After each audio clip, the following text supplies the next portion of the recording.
Cette vidéo vous est présentée par la boutique l'îleaujeux.ca, un service personnalisé par une équipe de passionnés d'ici.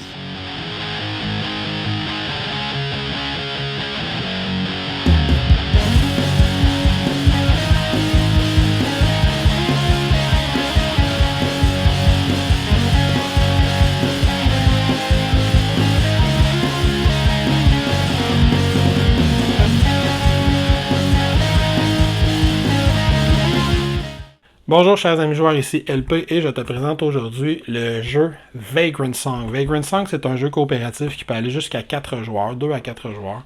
C'est un jeu qui reprend un peu un système de bataille de boss, si on veut, mais avec une thématique complètement différente. Nous sommes dans des vagabonds qui se promènent et qui se retrouvent sur une espèce de train fantôme. On ne sait pas trop pourquoi, c'est pas très clair. Sur ce train fantôme-là, il y a plein d'âmes perdues. Ces âmes perdues-là tentent de nous garder sur ce train-là.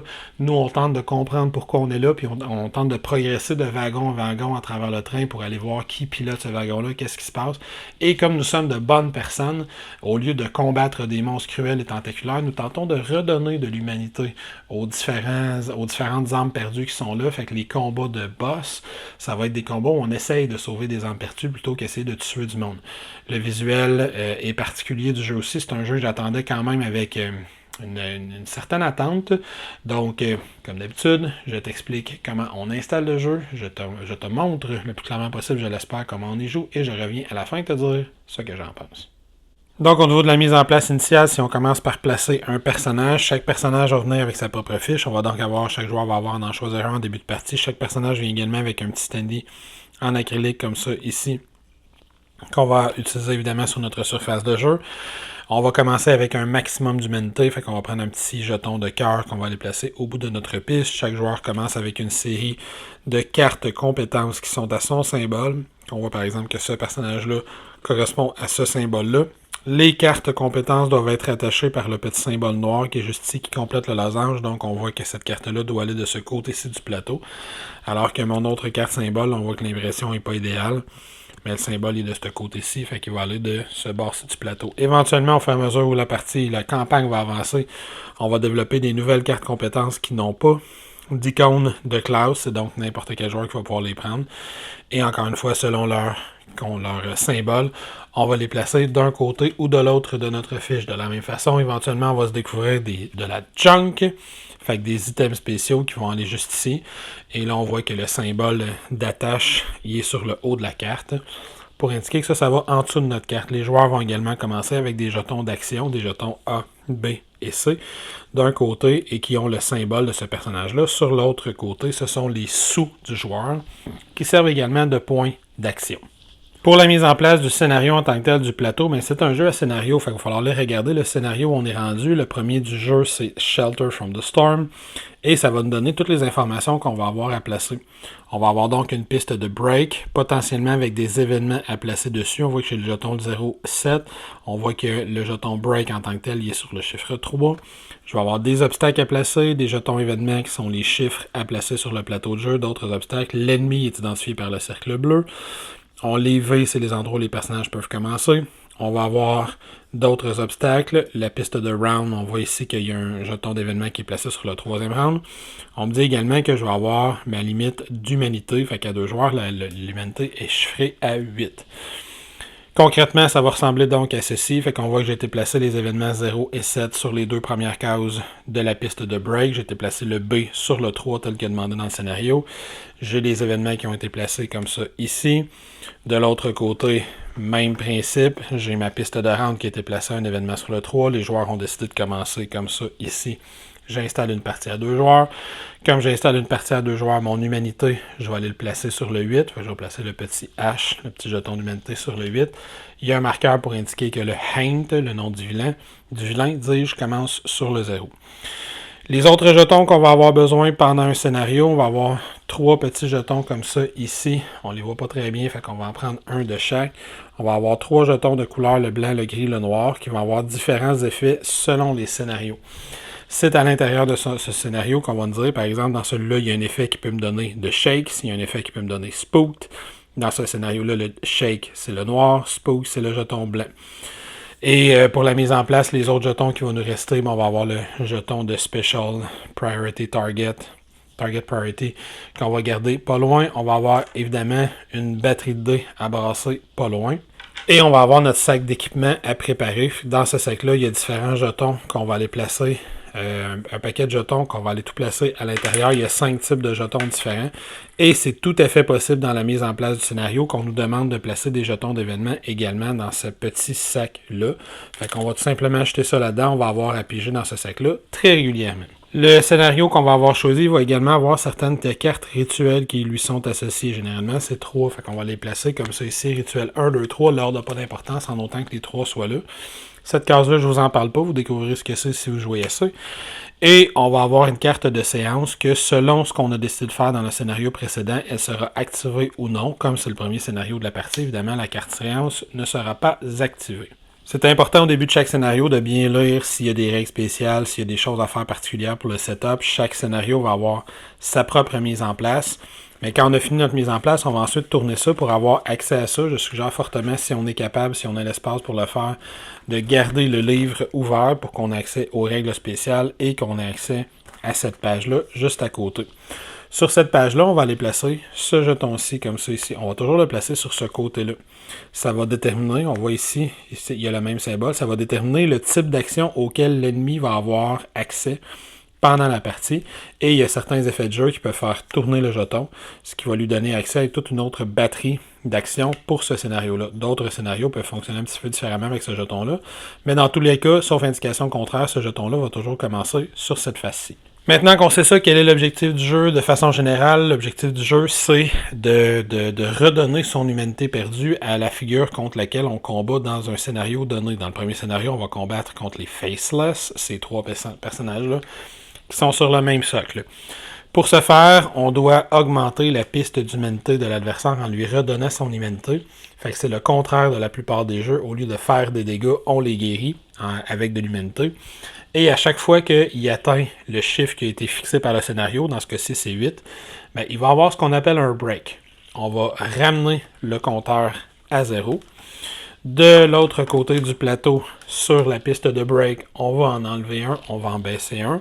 Parfois, ça va déclencher des événements. Et si le break était déjà sur la piste 1, sur le marqueur 1, et on réussit à faire un autre break, ben là, on va gagner le scénario. Fait que dans ce cas-ci, on comprend qu'on doit réussir 3 breaks sur le Faceless pour gagner le scénario. Comment on fait pour le perdre?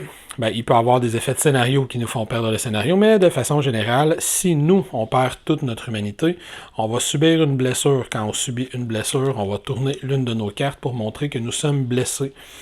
Si toutes nos cartes sont blessées, nous devenons nous-mêmes des fantômes. Et il y a des nouvelles cartes qui vont rentrer en jeu à ce niveau-là.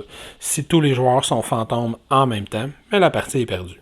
Dans Vagrant Sunk, la structure du tour de jeu est différente un petit peu de d'autres types de jeux. C'est toujours un joueur va jouer, c'est les joueurs qui vont décider dans quel ordre ils vont jouer. Fait qu'on pourrait décider que c'est l'Empress qui commence le tour de jeu, ou on pourrait décider que c'est la Curse Breaker qui commence le tour de jeu. Ça n'a aucune importance. Dans tous les cas, le joueur prend l'entièreté de ses actions. À la fin de son tour, le vilain s'active. Il fait un tour de jeu. Ensuite, l'autre joueur joue.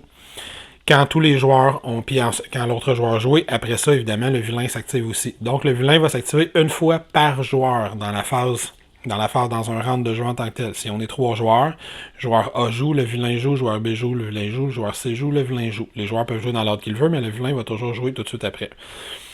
Quand le vilain et les joueurs ont joué le même nombre de tours de jeu, donc 2 tours de joueur, 2 tours de vilain, ben, on va avancer le marqueur de round et on va recommencer tout simplement. On voit que sur le marqueur de round, comme sur le marqueur de la piste de break, il peut y arriver certains événements qui vont se passer au fur et à mesure qu'on touche à ces cases-là. On va parler un petit peu plus tard des événements. Donc, sachant que les joueurs prennent leur action un à la suite de l'autre, comment ça fonctionne quand un joueur, c'est à lui de jouer, disons qu'on est dans cette situation-ci, le Curse Breaker, on décide que c'est elle qui va prendre son tour de jeu. Mais le Curse Breaker a 3 jetons d'action. Dans ce jeu-là, on va attribuer au début de son tour de jeu toutes ses actions, tous ses jetons d'action avant d'en réaliser la moindre. Fait que peut-être que je dirais, ben tiens, je vais vouloir faire cette action-là une fois et je vais vouloir faire cette action-là spéciale avec 2 jetons. Une fois que j'ai décidé comment que mes jetons sont attribués, je vais résoudre mes actions dans n'importe quel ordre. Je peux faire celle-là, ensuite celle-là. Je peux même entrecouper mon mouvement de différentes façons. La structure est toujours la même. Je peux tout à fait déposer mes 3 jetons à la même place. Je peux déposer mes 3 jetons sur une compétence spéciale. La seule chose qu'il faut que je me rappelle, c'est que mes compétences, qui sont les cartes que j'ai autour de mon plateau, je ne peux pas les utiliser 2 tours d'affilée. Fait que si au tour 1, j'ai placé mes jetons comme ça, quand j'aurai fini de jouer, moi ce que je fais personnellement, c'est que je tourne mes jetons pour montrer que ce joueur-là a fini de jouer. À la fin du tour de jeu, quand tout le monde a joué et que le vilain a joué son nombre de tours, on les ramène comme ça, indiquant que je suis prêt à jouer le round 2. Et au round 2, les 5 actions qui sont ici, je vais pouvoir les réutiliser, mais je ne pourrai pas utiliser elles. Fait que ces jetons-là, je vais être obligé de les mettre ailleurs. Peut-être que je pourrais en mettre un là et un là, par exemple. Ça, c'est quelque chose que je pourrais faire sans aucun problème. Au round 3, ben là, j'aurais pas le droit d'utiliser cette action-là, puis je l'ai utilisée au round précédent. Fait que tout ce qui est imprimé directement sur notre fiche, on peut l'utiliser à tous les rounds. Les cartes qu'on va avoir, puis comme je l'ai déjà dit, au fur et à mesure qu'on va avancer, on va en avoir d'autres. Ces cartes-là, on ne peut pas les utiliser 2 tours d'affilée. Concrètement, les actions, qu'est-ce qu'elles font? Ben, pour chaque jeton de déplacement que j'ai mis dans la case de déplacement, je vais pouvoir me déplacer de ma valeur de déplacement. Fait que si par exemple j'avais placé mes jetons comme ci, ça me donne 6 points de déplacement pour mon tour. Les points de déplacement peuvent être entrecoupés. Fait que je pourrais faire 1, 2, 3, prendre l'action qui est ici, puis ensuite faire 1, 2, 3 sans aucun problème. J'aurais même pu faire, si j'avais mis juste un jeton, prendre 1, faire l'action qui est ici, puis ensuite faire 2, 3, par exemple. Je ne peux pas passer par-dessus les obstacles, je ne peux pas traverser dans le fond les cases où il y a quelqu'un. Et on l'aura probablement accompli. Si je me déplace et je me déplace sur un événement, ça va déclencher le dit événement, sur lesquels, comme j'ai déjà dit, je vais revenir plus tard. La deuxième action, c'est l'action de Rummage. Fait qu'ici, on voit ici j'ai un Rummage avec une valeur de 2. Ce que ça veut dire, c'est que pour chaque jeton que je mets sur l'action Rummage, je vais aller dans le petit sac d'équipement que j'ai déjà préparé et je vais piger un jeton. On voit dans mon exemple, j'ai pigé 2, j'avais une action à une valeur de 2, j'ai donc pigé 2 jetons Rummage. J'ai trouvé des sels et du clou. Sur ces 2 jetons-là, peu importe le nombre de jetons que j'ai mis, je vais toujours en choisir juste un. Disons que je choisis de garder les clous. L'autre jeton va retourner dans le sac. Les jetons Rummage, la limite de jetons que je peux garder, c'est le chiffre qui est écrit sur ma fiche. Fait qu'on voit que lui, je vais pouvoir garder un deuxième jeton Rummage et je pourrai les dépenser plus tard pour faire différents effets. Je reviendrai après avoir parlé du tour des vilains sur l'utilisation des jetons Rummage. Mais grosso modo, ils s'utilisent tous pour un petit effet bénéfique une fois par tour de jeu. Donc le nombre de jetons que je mets là-dessus, c'est le nombre de jetons que je pige. J'en garde juste un. Et ma limite de jetons que je peux garder, c'est la valeur qui est sur ma fiche. La troisième action possible, c'est l'action pour donner un coup, ou en fait donner une tape dans le dos au Haint pour qu'on puisse lui redonner de l'humanité. Pour chaque jeton que je vais avoir mis ici, je vais pouvoir lancer un dé. On voit ici que dans le cas du Curse Breaker, puis c'est pas nécessairement les mêmes valeurs pour tous les personnages. On voit que ce personnage-là, les 2 derniers chiffres n'ont pas la même valeur que le Curse Breaker. Donc le Curse Breaker, j'ai besoin d'un 4 ou plus. Ce que ça veut dire, c'est que j'ai placé 2 dés, 4 ou plus, j'obtiens 2 succès. Disons que mon humanité était comme ça à 5, mais avec 2 succès, je le monte à 7 d'humanité, tout simplement. Ce qui me permet rapidement d'expliquer le principe d'explosion à l'intérieur de ce jeu-là. Si on roule un 6, disons que j'avais roulé ceci, pour chaque 6 que je roule, je rajoute un 2. Si j'avais roulé un autre 6, ben ça continue comme ça.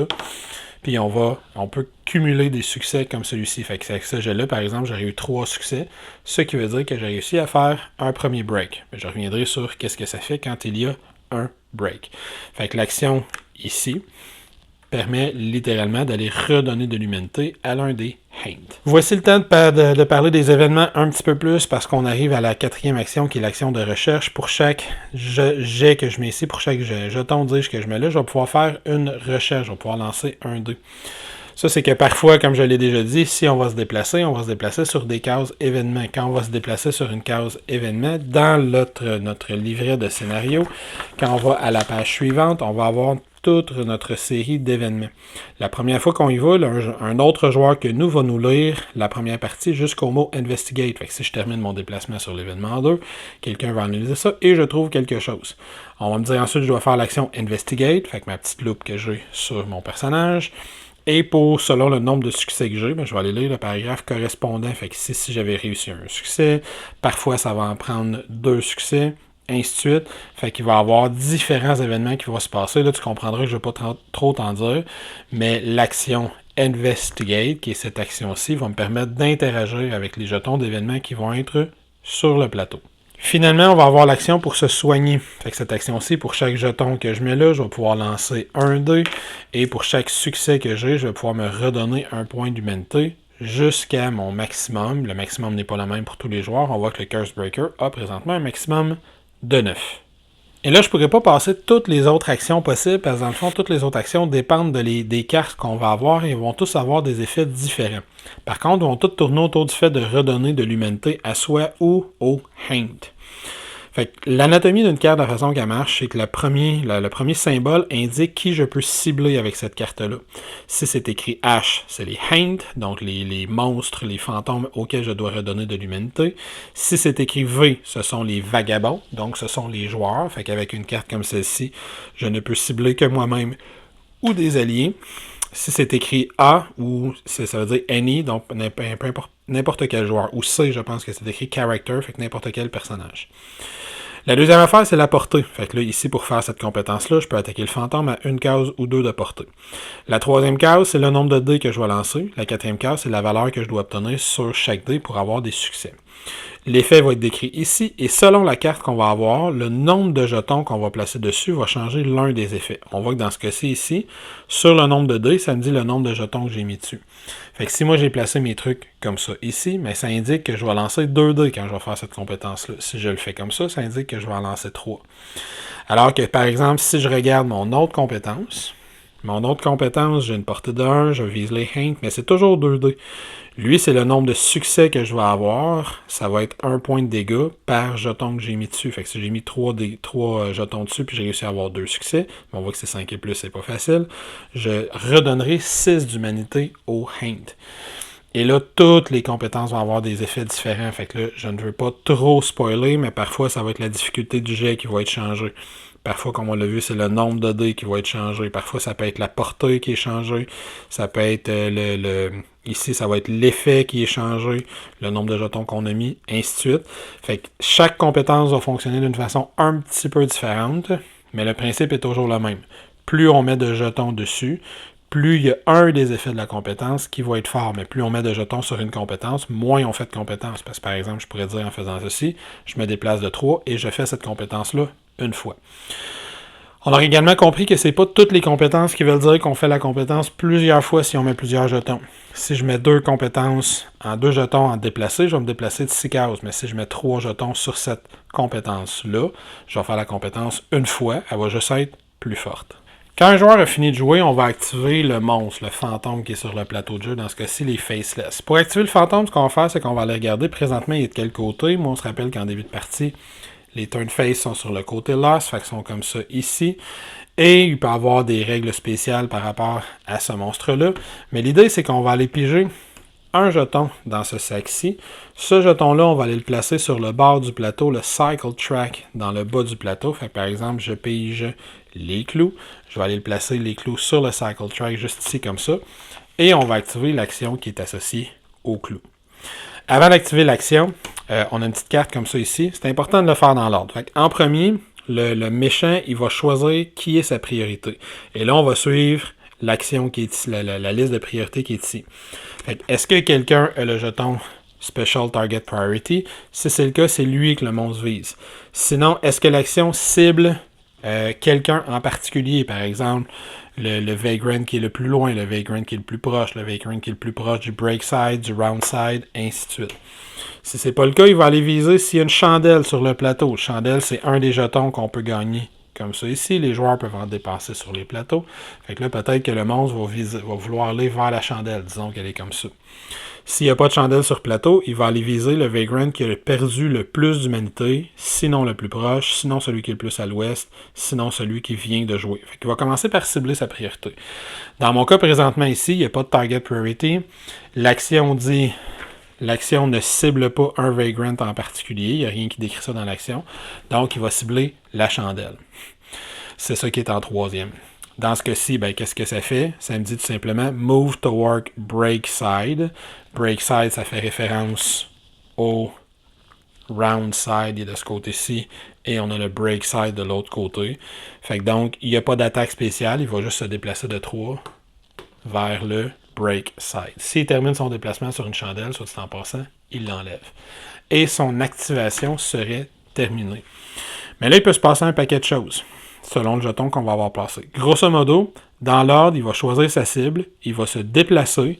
Après s'être déplacé, il va évaluer si dans la portée de l'action qu'il essaie de faire, on voit ici portée de 6, portée de 4, portée de 6, portée de 6, s'il y a un ou plusieurs vagabonds.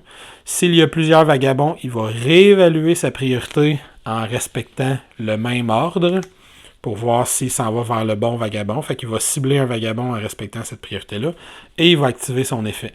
Par exemple, lui, ça pourrait dire, il bouge vers le break side de 3 cases. Après avoir bougé vers le break side de 3 cases, il va viser un Vagrant qui va perdre 2 d'humanité, puis ça peut aller jusqu'à 6 cases. Et lui, le monstre, le Vagrant, la façon qu'il va le viser, il va suivre cet ordre de priorité-là. Les autres choses à savoir sur le Haint, fait que l'espèce de monstre qui se promène, c'est que lui, contrairement aux joueurs, il passe à travers les joueurs, il passe à travers les obstacles. C'est un fantôme, il passe à travers n'importe quoi, fait qu'il va toujours prendre le chemin le plus court. Et il va aussi toujours essayer d'optimiser pour passer au travers le plus de joueurs possible. Par exemple, si j'étais dans cette situation-ci et on établissait qu'il essaye de viser elle parce qu'elle a perdu plus d'humanité que l'autre, puis il n'y a pas de target priority, puis il n'y a pas de chandelle sur le plateau, puis j'ai un mouvement de 3 avec, disons, une attaque de 2 d'humanité. Dans son mouvement de 3, il ferait 1, 2, 3. Ça ne fonctionnerait pas parce qu'il veut finir à côté d'elle, mais il veut essayer de passer au travers de quelqu'un, fait qu'il ferait tout simplement 1, 2. Ou s'il commençait là, il ferait 1, 2, 3 pour essayer de passer au travers chacun des joueurs. Pourquoi il veut essayer de passer au travers le plus de joueurs possible? Parce que chaque monstre a un effet Haunted. Et chaque fois qu'un joueur se fait passer dessus par un fantôme, on va déclencher l'effet Haunted. Fait que comme il a passé au travers le Curse Breaker, il fait perdre 1 d'humanité. Fait que dans cette situation-ci, s'il y avait un déplacement de 3 puis une attaque de 2, il ferait 1, 2, il laisserait faire son autre point de déplacement. Il ferait perdre 1 d'humanité parce qu'il a fait l'effet Haunted. Puis ensuite, il ferait son attaque de 2 d'humanité comme ça. Là, je simplifie évidemment. Je vais vous laisser l'un des fun du jeu, c'est de découvrir et d'apprendre à savoir comment les monstres fonctionnent. Ils sont tous différents les uns des autres. Mais le fonctionnement général, c'est comme ça. Le monstre cible un des vagabonds. Il fait le déplacement qui est indiqué sur la fiche. Il regarde s'il est capable de faire l'action qui est indiquée sur le jeton qu'il a pigé, à la portée précisée sur le vagabond qui ciblait au début. S'il n'est pas capable, il regarde s'il est capable de viser un vagabond différemment en suivant la même liste de priorités. Il déclenche son effet. Dans tous les cas, le jeton qu'il a pigé s'en va juste ici. Ça m'apparaît être un bon moment pour parler des Rummage Tokens, qu'est-ce qu'ils peuvent faire. Fait que ces petits jetons-là, si pendant notre tour de jeu, à n'importe quel moment en fait, on peut utiliser un jeton de clou pour donner 2 d'humanité à un Haint qui est à 1 ou 2 cases de nous. On fait la même chose, on va déposer nos tokens sur la piste du bas une fois qu'on les utilise. Fait que si par exemple mon monstre est à 5 d'humanité sur 8, je lui lance des clous, ça l'amène à 7 d'humanité, puis je peux le faire parce qu'il est à 2 cases ou moins de moi. Un deuxième jeton, la chandelle, j'en ai déjà parlé un petit peu. La chandelle, si on la dépose quelque part, on peut pendant notre tour de jeu la mettre adjacente à nous. Ça va devenir, dans certaines circonstances, la priorité du fantôme qui va essayer de se rendre à la chandelle. La chandelle va rester là jusqu'à temps que le fantôme s'y rende. La troisième chose qu'on peut trouver, c'est du sel. Du sel, quand on est visé par l'une des actions qui est ici, qui nous dit perd 2 d'humanité, perd 3 d'humanité, déplace-toi, ainsi de suite, on peut dépenser un jeton de sel pour s'en protéger. Les jetons de lapin, on peut les utiliser pour se donner une action supplémentaire. Fait que pendant un tour de jeu, si on possède un jeton de lapin, on peut dire au prochain tour, par exemple, je vais me déplacer de 1, je vais fouiller 2 fois et je vais faire cette action-ci. Ça va compter pour un jeton pendant mon tour. Une fois qu'on va l'avoir utilisé, comme tous les autres jetons, il s'en va ici. Finalement, le dernier jeton qu'on peut utiliser, les pommes. Les pommes, si on utilise une pomme, on se soigne directement d'une blessure. Fait que si, par exemple, je suis comme ceci, parce que j'ai déjà perdu de l'humanité, en me soignant d'une blessure, on va tourner la carte puis on va la ramener comme ça parce que j'ai consommé une pomme. Maintenant, si un joueur en vient à perdre sa dernière humanité à cause de l'attaque d'un monstre, par exemple, je suis dans cette situation-ci, puis il me traverse en me pourchassant, donc il me fait perdre 1 point d'humanité, je perdrai mon dernier point d'humanité. Fait que je vais prendre l'une de mes cartes au choix, puis je vais la blesser. Si j'avais de l'équipement, si j'étais comme ça ici, ça pourrait tout à fait être une carte d'équipement que je brise à la place. Et si c'est ma dernière carte qui se blesse ou se brise, mon personnage va devenir ce qu'on appelle Westbound. Fait que je vais tourner ma fiche de côté et je vais le remettre sur le 1 d'humanité. À partir de maintenant, je ne pourrai plus perdre d'humanité, mais je pourrai en gagner. Je gagnerai même une compétence spéciale que je vais aller chercher, que ça me prend mon icône à moi, le temps que je vais être westbound. Fait que je vais avoir cette compétence-là aussi particulière. À partir de maintenant, je vais continuer à jouer normalement. Mais si tous les joueurs sont westbound, je l'ai déjà dit, la partie est perdue. Et si jamais, à force de me soigner et de me faire guérir par d'autres joueurs, je reviens à 8 d'humanité complètement, je vais pouvoir retourner ma carte de côté, je vais me mettre à mon maximum d'humanité et je vais pouvoir guérir l'une de mes cartes. L'autre moyen de guérir des cartes, on l'a déjà vu, c'est via les pommes. Je précise que je vais pouvoir guérir une carte. Donc si je reviens plein d'humanité comme ça, c'est pas une carte broken que je peux ramener, elle c'est entre les parties, c'est une carte wound que je vais pouvoir ramener. Autre élément important, on l'a vu, parfois on va mettre des jetons sur la piste de cycle comme ça, et chaque type de jeton a un maximum. Si à un moment donné, que ce soit parce qu'on le dépense via l'une de nos actions pendant notre tour, ou que ce soit parce que le vilain a pigé un de ces jetons-là pour son activation, on atteint la limite qui est demandée. J'ai pigé mon deuxième jeton de lapin, la limite est à 2.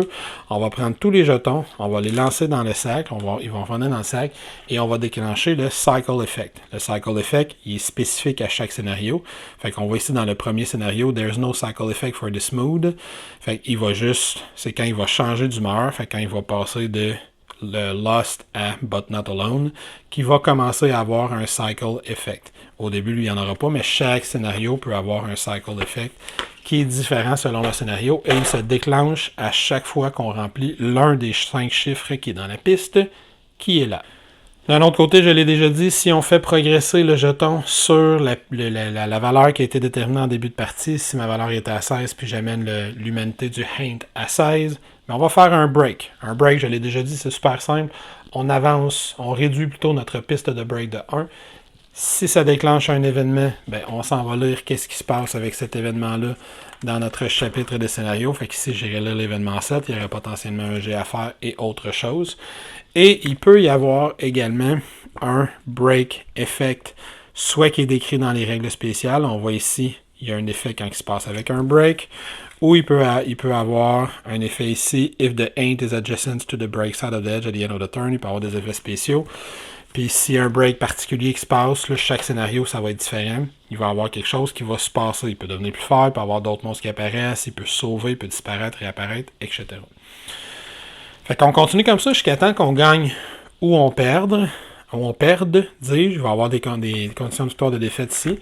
Et quand on arrive à la fin de la partie, qu'on a gagné ou on a perdu, on va aller dans le Camp Phase. On va avoir quelque chose à lire si on a une victoire ou une défaite.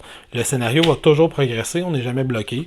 Les moments qu'on doit lire sont à la fin du livret d'instructions, fait qu'on va aller lire un moment quelconque. C'est possible que ce soit ce moment-là qui nous dise vers quel scénario on va se diriger.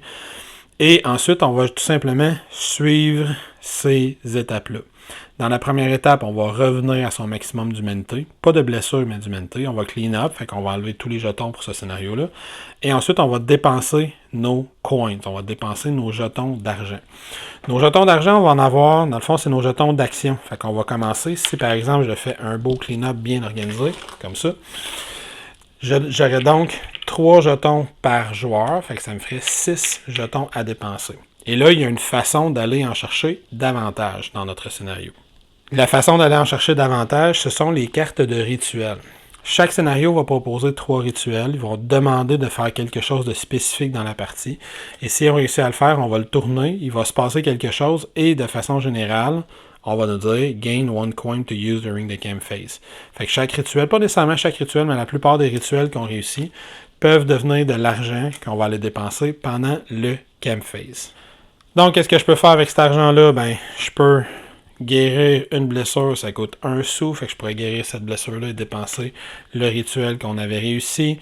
Je peux faire du rummage, fait que je peux aller piger des pigeons des jetons pour commencer avec des jetons au début de la prochaine partie. Je peux aller piger des junk. Quand on va piger des junk, on va aller choisir tous les junk qu'on a, fait que toutes les cartes d'équipement qu'on a comme ça, qui sont du level qu'on a présentement, fait que par exemple tiers 1, on va en piger un au hasard et je peux l'acheter pour 3 sous. Si je veux, je peux le défausser puis le remplacer par un autre pour 1 sou, puis ensuite acheter l'autre pour 3 sous, si le junk m'intéresse. On peut performer une séance. Si je veux performer une séance, ben ça me coûte 1 sou par joueur. Fait que dans mon cas, ça serait 2 sous. Et on va tourner la carte séance pour le prochain scénario. Les cartes séances vont faire un effet différent d'un scénario à l'autre. On ne sait pas c'est quoi d'avance. On sait juste qu'on va avoir un bonus quelconque dans le prochain scénario. L'autre chose qu'on peut faire, c'est qu'on peut faire ce qu'on appelle un bank coin. Voici une fiche de scénario qui est en train de se faire rouler. Fait que bank coin, c'est qu'on va aller cocher une case pour chaque sou qu'on a ramassé, qu'on décide de faire bank. Et on va avoir des moments à lire qui vont modifier des choses de façon permanente une fois qu'on en a accumulé un certain nombre. La dernière chose qu'on peut faire, c'est, là je ne montrerai pas les compétences pour ne pas faire de divulgateur, mais c'est qu'on nous donne 2 narratifs ou 2 narratives de 2 compétences. On me dit « Left, this little dance may help move you out of harm's way ». Fait qu'on dit, c'est une compétence qui va à gauche de ta fiche de personnage et c'est une compétence qui va t'aider, une petite danse qui va t'aider à bouger hors de danger. Mais ça ne dit pas concrètement ce qu'elle fait, ça te donne une idée de ce qu'elle va faire. Si on veut l'acheter, ça coûte 2 sous. Right? Looks like the saying, the early bird get the worms turn out to be true. Fait que c'est vrai que c'est toujours bien de se lever tôt. Ou d'arriver tôt. Ça, c'est une compétence qui va aller à droite. Elle me coûte 2 sous aussi. Si on décide de l'acheter, ben, on va pouvoir la donner à un joueur de notre choix parce qu'elle ne sera pas identifiée par une conséquence, par un icône de personnage spécifique. On peut évidemment sauvegarder entre les parties, on peut changer de vagabond si on le veut, ça je n'entrerai pas dans les détails. Mais ici, il y a un aspect intéressant qui est le Witness de In-Between. Witness de In-Between, c'est qu'entre chaque scénario, on va avoir une petite carte narrative qu'on va piger. C'est important de les faire dans l'ordre, fait que 1, 2, 3, 4, 5. Et quand on va faire cette carte narrative-là, on va avoir des choix selon ce qui se passe dans la narration. Là, évidemment, je ne révélerai rien. Fait que chaque joueur va prendre ses 3 jetons. Il va faire son choix individuel. Fait que peut-être que moi, je vais choisir ça, puis peut-être que l'autre joueur, lui, choisirait plutôt B ou A. Ainsi de suite, ça n'a pas d'importance. Quand tout le monde a fait son choix, on révèle, on va aller regarder, on va aller voir l'effet que ça va avoir eu sur nous. Ça peut littéralement nous donner, changer le prochain scénario qu'on va avoir. Ça peut nous dire, ben, tu vas avoir un effet quelconque qui va être représenté par le jeton gris au prochain tour, ainsi de suite. Puis ensuite, on va tout simplement se débarrasser de cette carte-là, puis on va progresser comme ça dans ce petit paquet-là au fur et à mesure qu'on va avancer dans le scénario. On va piéger dans l'ordre numérique une carte entre chaque scénario. Et c'est pas mal tout. Le reste, tu vas le découvrir en jouant. Il y a des affaires que tu vas découvrir en jouant. Fait que, il y a ces jetons-là qui vont avoir différents effets, comme je l'ai déjà dit. Le scénario va dire comment tu les obtiens et quels effets ils font. Éventuellement, il y a des effets qui vont dire, c'est beau, tu peux enlever des cartes de tiers 1. Tu as vu qu'il m'en restait presque pas dans une semi-campagne que je suis en train de faire. Alors qu'éventuellement, tu vas racheter des cartes de tiers 2 dedans, éventuellement des cartes de tiers 3, que tu vas racheter dans ton junk. Il y a certains effets de scénario qui vont dire, va chercher du junk spécial. Fait que va chercher spécifiquement la carte 23, par exemple, donne-la à un personnage, et là, elle fait quoi? Je te montrerai pas. Il y a des scénarios que tu vas avoir des tuiles de neige qui vont faire différents effets. Il y a des scénarios que tu vas avoir des trous à l'intérieur du train qui vont faire également différents effets. Fait que je ne veux pas trop rentrer dans le détail de toutes les choses que tu peux voir, mais chaque scénario va t'expliquer de façon assez claire comment tu utilises ce nouveau matériel-là, ces nouveaux icônes-là, ces nouveaux jetons-là, au fur et à mesure que tu avances dans la partie. Alors, voilà, c'était Vagrant Song. D'abord, comme d'habitude, au niveau des composantes, le jeu est vraiment, vraiment, vraiment très cool au niveau des composantes. Puis il y a un aspect que j'aime particulièrement parce que c'est un jeu qui, étonnamment, pour l'ambition que le jeu a, il n'y a pas tellement de composantes que ça. Tu les as déjà pas mal toutes vues dans la vidéo. Il reste plus rien dans l'insert. L'une des choses que j'aime le plus, ce sont les standees et le visuel du jeu. J'aime vraiment, vraiment le petit visuel, presque bon enfant, presque cartoony, années 30, années 40, Betty Boop style de personnages. J'aime beaucoup les différents standees. Et c'est tout un jeu que c'est des standees, les monstres qu'on va rencontrer. Ils ont tous un visuel que je trouve vraiment, vraiment très sympathique à l'intérieur du jeu. Le wagon, je le trouve très bien fait ici. Les jetons sont tout à fait respectables pour ce qu'il y a à faire. La qualité des cartes est bonne. Mais moi, c'est vraiment le visuel du jeu qui vient me chercher. Son visuel, son petit côté bleuté, fantomatique, avec les petits cristaux transparents. Je trouve ça vraiment sympathique. Le petit, les cartes, pas tout à fait en noir et blanc, mais presque en beige et blanc ou en brun et blanc. Fait qu'il y a un effet vieillot dans les cartes, dans les équipements que j'aime beaucoup aussi. Fait que, au niveau visuel, au niveau des composantes, c'est un jeu que je trouve vraiment sharp. Il réussit à faire beaucoup de choses avec peu de composantes. Fait que pour un jeu qui a cette ambition-là, je trouve ça très intéressant.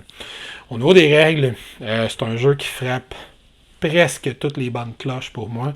C'est un jeu presque parfait. Ça serait quelque chose comme un 9.5 sur 10 si j'avais à y mettre une note. C'est un jeu facile d'accès, simple à apprendre, rapide. Les parties que j'ai jouées à 2 et à 3 joueurs, j'ai pas joué à 4, mais j'ai joué 2 à 3 joueurs. C'est des parties, une fois qu'on s'est joué 1 heure et quart, on a une partie complète.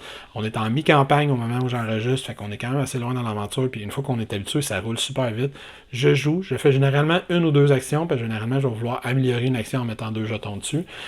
Le méchant joue, on pige un jeton, on fait ce qui est écrit, puis plus la partie avance dans une même partie, plus c'est rapide parce qu'on finit par savoir par cœur qu'est-ce que le vilain va faire quand il pige un jeton. Ah oui, ça c'est son action qui bouge de 3 puis il attaque à 6 cases, ça c'est son action qui attaque la moitié du plateau, etc. On les apprend par cœur. Fait que c'est un jeu qui prend de la vitesse au fur et à mesure qu'on avance. C'est un jeu qui est pas facile, mais qui donne quand même beaucoup de chance parce que t'as peut-être pas réalisé pendant que j'expliquais les règles, moi-même j'ai réalisé dans la première partie, mais plus on achète de compétences, plus on a de points de vie. Si je suis rendu avec 4 compétences puis il y a un objet, ben c'est 5 cartes que je dois avoir en mode wound avant de passer moi-même westbound. Fait que ça donne plus de points de vie. Fait que plus t'as d'options, plus t'as de points de vie. Le jeu, il y a un petit côté feel good, c'est super intéressant. J'aime beaucoup comment il vire à l'envers la conception habituelle de ce genre de jeu-là. On donne de l'humanité à tout le monde. Si je guéris mon allié, je donne de l'humanité. Si j'attaque l'ennemi, je donne de l'humanité. C'est ça que j'essaie de faire, lui redonner de l'humanité. Fait que des fois, j'ai des compétences qui disent fais tant de jet, redonne 2 d'humanité par succès, mais je peux le faire autant sur des alliés que sur l'ennemi pour la même compétence. Des fois, je le fais sur les deux en même temps. C'est encore plus le fun. Le junk, super bien utilisé aussi. Les cartes que tu vas faire, les petites cartes narratives comme ça sont oniriques, c'est le meilleur mot que je pourrais trouver. C'est weird ce qui se passe là-dessus, ça se passe dans la tête, dans le rêve, t'entends des sons étranges, tu vois des choses étranges. Le sac m'énerve parce qu'il est trop petit, ma main elle rentre pas là-dedans, même sur vidéo, tu vois que ça rentre pas pour aller piéger là-dedans, je vais finir par en trouver un autre, mais j'aime le visuel du sac. C'est la seule compétence, pas la seule compétence, la seule composante qui m'achale. Peut-être la seule règle que j'aime un peu moins, puis encore là, c'est une façon de parler plus que d'autres choses, c'est qu'il n'y a pas vraiment de de façon de mitiger ces jets de dés. C'est si tu mets toute la gomme pour faire un jet de dés, mais ça te prend des 5 et plus, tu mets tes 3 dés dessus, puis tu roules le 3-1, ben, il n'y a pas de reroll. Il y a une partie que j'ai déjà eu un objet une fois qui me permettait de faire un reroll, une relance une fois dans la partie. Fait que ça, c'est très mineur, fait que ça peut peut-être en achaler certains sur certains aspects. L'autre chose que je vais être obligé de dire au niveau négatif, c'est l'activation des monstres. Il y a quelque chose de pas clair, de difficile à comprendre étrangement. Ça a l'air simple quand on l'explique, mais la façon que c'est formulé sur cette page-là, ce que les monstres font quand ils s'activent, ça arrive souvent dans les débuts de partie qu'on est mélangé. Est-ce qu'il bouge avant? Il fait son pouvoir spécial avant? Est-ce qu'il bouge, fait son pouvoir bouge, un mélange des deux, etc. C'est pas toujours clair. Ça finit par se clarifier pendant la partie parce qu'il fait toujours les mêmes 5 actions, des fois les mêmes 10 actions s'il peut changer d'humeur, si son jeton peut changer de bord. Fait que ça va finir par s'équilibrer, mais il y a quelque chose de pas super naturel pour ça. Puis c'est juste ces deux éléments-là qui font que pour moi, c'est pas plus haut qu'un 9 ou un 9.5, comme je l'ai déjà dit. Ça va vraiment être un beau coup de cœur, surtout parce qu'au niveau thématique, l'histoire est engageante. C'est une histoire qui est rapide. C'est pas des 8 pages de règles que t'as, l'introduction d'un scénario, c'est même pas une demi-page tout à fait. T'as un peu de texte à lire pendant le scénario parce que t'as beaucoup d'événements qui vont se passer pendant le scénario où tu vas apprendre pourquoi cet âme perdu-là est en peine, qu'est-ce qu'on peut faire pour l'aider, est-ce qu'on peut lui retrouver son foulard perdu, est-ce qu'on peut retrouver ses souliers, sa nourriture, son enfant, whatever. Peu importe ce qu'il y a été, c'est toutes des âmes qu'on va avoir besoin d'aider pour les aider à sortir de leur chagrin. Fait que c'est thématiquement, c'est vraiment spécial, puis ça va aider beaucoup de gens, je pense, à rentrer dans le jeu. Surtout qui est, à part l'activation des ennemis qui est un petit peu plus maladroite, qui est court et simple, facile à prendre en main. Fait que si c'est ça que tu cherches, quelque chose de facile à jouer, presque familial, que tu peux jouer avec des gens qui sont un petit peu moins joueurs, puis qui a une belle histoire engageante, originale, c'est quelque chose que tu vas beaucoup aimer. Si tu cherches encore une fois quelque chose d'extrêmement stratégique, extrêmement profond, qui va te donner extrêmement de possibilités sur ce que tu peux faire, ça sera peut-être pas ton jeu préféré parce que ultimement, tu as juste 4 actions spéciales possibles, plus les actions de base que tu peux faire dans un scénario. Mais c'est intéressant comment ton personnage progresse. La progression n'est pas extrêmement rapide, mais c'est pas non plus 1 million de scénarios. C'est moins de 20 scénarios une campagne. Fait que la progression n'est pas super rapide. Mais tu as quand même des belles options entre chaque scénario, des décisions à prendre. Puis l'une des choses que j'aime, il y a probablement des joueurs qui vont détester ça, c'est que tu prends des décisions avant de savoir qu'est-ce qu'elles vont faire. Tu peux dépenser 3 points d'expérience pour acheter de la carte science, puis tu sais même pas qu'est-ce qu'elle va faire au prochain tour. Je peux acheter une compétence parce que ça a l'air le fun, ce que ça décrit. Puis au moment où je l'achète, finalement, ça ne fit pas du tout dans mon arbre de compétences que j'ai présentement. Ça peut en choquer certains, ça peut en décevoir certains. Moi, je trouve ça intéressant parce que tout est axé autour de l'expérience de jeu puis de l'histoire. et non pas strictement autour des mécaniques. Fait que c'est un jeu qui est vraiment le fun, le rummage, comment ça fonctionne, les junk cards, comment ils fonctionnent, je trouve ça vraiment le fun, comment ça progresse. Fait que si tu cherches un beau jeu de campagne qui se joue vite, parce que même s'il y a un bon nombre de parties, presque 20, les parties sont très courtes dans une soirée, tu vas en claquer 2-3 d'un coup. Fait qu'on parle de 6, 7, peut-être 8 séances de jeu, et tu as fait le tour de la campagne. Il n'y a pas de mode, il n'y a pas vraiment de mode pour jouer une partie à la fois, par contre. Fait que c'est vraiment littéralement juste un jeu de campagne, il ne se joue pas une partie à la fois, tu dois jouer la campagne, qui est ça ici, puis c'est une campagne à branchement, fait que tu ne feras pas tous les scénarios dans le même ordre, tu vas prendre des décisions, faire des choix de temps en temps qui vont t'amener dans une direction ou une autre, ce que je trouve intéressant aussi. Mais vraiment, ce que je te dis, là, c'est si ce cover-là, au niveau visuel, c'est quelque chose qui t'intrigue, puis tu veux aller découvrir qu'est-ce qui se passe dans ce train-là, je t'avertis que ça peut être une aventure très, très, très intéressante. Sur ça, j'espère que ça t'a permis de faire une petite idée sur ce qu'était Vagrant Song. Moi, je vais te souhaiter une excellente fin de journée. Et avant de te souhaiter une bonne fin de journée, je vais t'inviter à venir t'abonner sur notre chaîne YouTube, venir nous citer sur Twitter, Facebook, Instagram. Pourquoi pas venir nous encourager sur Patreon pour que l'on puisse continuer à te fournir du matériel que l'on espère être d'excellente qualité. Sur ça, ciao, à la prochaine. Fais attention à toi.